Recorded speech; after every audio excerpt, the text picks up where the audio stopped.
செந்தில் சொல்றாரு, என் மாச சம்பளத்துல அம்புட்டு பேத்துக்கும் gift வாங்கிட்டு வந்திருக்கேன். என் செல்ல அம்மாவுக்கு இந்த அம்மா gift. கோமதி சொல்றாங்க செந்தில பார்த்து, ரொம்ப சூப்பரா இருக்குடா இந்த புடவை. செந்தில் சொல்றாரு, அரசி இது உனக்குமா? அவனா இது உனக்கு.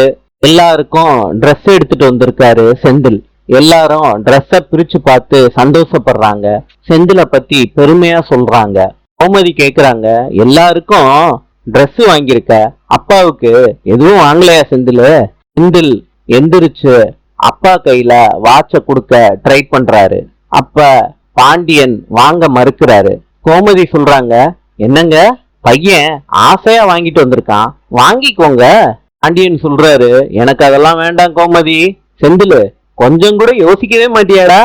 வாங்கின சம்பளத்தை இப்படி gift வாங்கி செலவழிச்சுக்கிட்டு இருந்தா குடும்ப செலவுக்கு என்னடா பண்ணுவ? என்னைய நம்பி இந்த மீனா பிள்ளை 10 லட்சம் ரூபாய் லோன் வாங்கி கொடுத்துருக்கு. இந்த மாதிரிலாம் இந்த செந்தில் இருந்தா எப்படி குடும்பத்தை சமாளிப்பான்?